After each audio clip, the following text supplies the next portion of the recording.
ಸಾಲಿಗ್ರಾಮ ತಾಲೂಕು ಬೇರಿಯಾ ಗ್ರಾಮದಲ್ಲಿ ಕುರುಬ ಸಮಾಜ ಹಾಗೂ ಮುಸ್ಲಿಂ ಸಮುದಾಯದ ನಡುವೆ ಈ ಹಿಂದೆ ಗಲಾಟೆ ನಡೆದಿತ್ತು. ಬೇರಿಯಾ ಗ್ರಾಮದ ನಟರಾಜ್ ಮತ್ತು ಗ್ರಾಮದ ಮುಖಂಡರು ಸೇರಿ ಜಾಗದಲ್ಲಿ ರಸ್ತೆ ಮಾಡಲು ಇಂದು ಅನುಮತಿ ನೀಡಿದ್ದಾರೆ.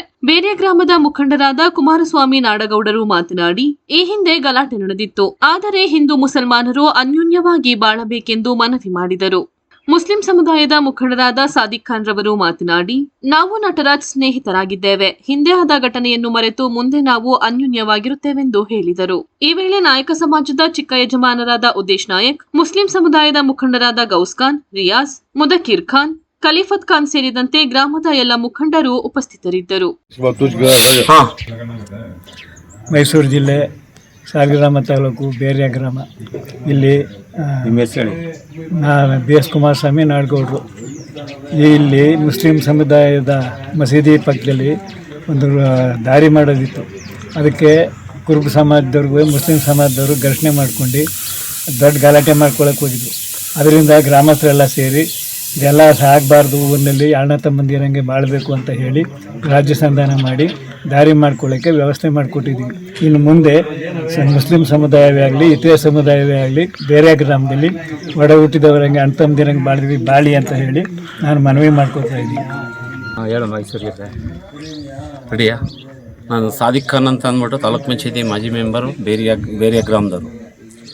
ಈ ಹಿಂದೆ ರಸ್ತೆ ವಿಚಾರವಾಗಿ BS ನಟರಾಜ್ ಅವ್ರಿಗೂ ನಮ್ಮ ಸಮುದಾಯದ ಹುಡುಗರಿಗೂ ಗಲಾಟೆಯಾಗಿತ್ತು.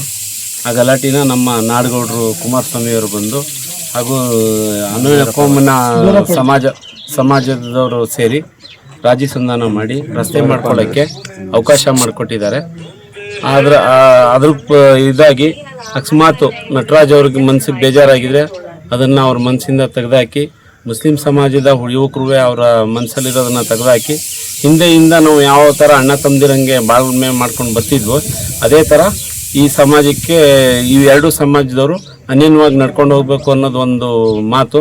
ಹಿಂದೆ ಒಂದು ಗಾದೆ ಇದೆ, ಪೀರ ಬೀರ ಅಂತ ಅಂದ್ಬಿಟ್ಟು. ನಾವು ಪೀರರು, ಅವ್ರು ಬೀರರು. ನಾವು ಯಾವುದೇ ಕಾರಣಕ್ಕೂ ಬೇರೆ ಆಗೋಕ್ಕೆ ಸಾಧ್ಯ ಇಲ್ಲ. ನಾವು ಅಣ್ಣ ತಮ್ಮದಿರಂಗೆ ಇನ್ನು ಮುಂದಕ್ಕೆ ಬಾಳ್ಮೆ ಮಾಡ್ಕೊಂಡು ಹೋಗಬೇಕು ಅಂತ ನಾನು ಮನವಿ ಮಾಡ್ಕೋತೀನಿ. ನಟರಾಜ್ ಅವರು ನನ್ನ ಸ್ನೇಹಿತರು, ಅಣ್ಣ ತಮ್ಮದಿರಂಗಿದ್ದು, ಅವ್ರ ತಂದೆ ತಾಯಿ ಕಾಲದಿಂದನೂ ನಾವು ಅಣ್ಣ ತಮ್ಮದಿರಂಗಿದ್ದೋ. ಹಾಗಾಗಿ ನಾನು ಅವ್ರಿಗೆ ಹೇಳ್ತೀನಿ, ನೀವು ಹಿಂದಿಂದ ಈಗ ಆಗಿರೋದನ್ನು ಮನಸ್ಸಿಂದ ತೆಗೆದುಹಾಕ್ಬಿಟ್ಟು ವಿಜಯಣ್ಣನ ಸಮ್ಮುಖದಲ್ಲಿ ನಾವು ಮತ್ತು ನಮ್ಮ ಸುರೇಶ್ ಅಣ್ಣನ ಸಮ್ಮುಖದಲ್ಲಿ, ಅವರ ಅಣ್ಣದಿರ ಸಮ್ಮುಖದಲ್ಲಿ ಅವ್ರಿಗೆ ನಾವು ಏನಾದರೂ ಅವ್ರ ಮನಸ್ಸಿಗೆ ನೋವಾಗಿದ್ದರೆ ಬೇಜಾರು ಮಾಡ್ಕೋಬೇಡಿ ಅಂತ ನಾನು ಹೇಳೋಕ್ಕೆ ಇಷ್ಟಪಡ್ತೀನಿ. ಹೌದು. ಹಾಗೆ ನಮ್ಮ ಗ್ರಾಮದ ನಾಡಗೌಡರು ಹಾಗೂ ನಮ್ಮ ಎಲ್ಲ ಸಮಾಜದ ಯಜಮಾನರುಗಳು, ಬೋರಪ್ಪನವರು, ನಮ್ಮ ಚಿಕ್ಕ ಯಜಮಾನರು, ಇವರೆಲ್ಲರೂ ಇದ್ದು ನಮ್ಮ ಇಬ್ಬರಿಗೂ ನ್ಯಾಯ ಮಾಡಿಕೊಟ್ಟಿದ್ದಾರೆ.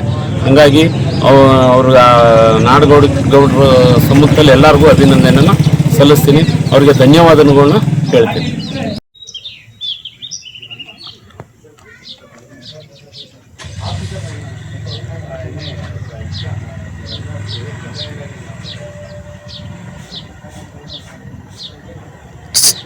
ಮಾತಾಡಿ.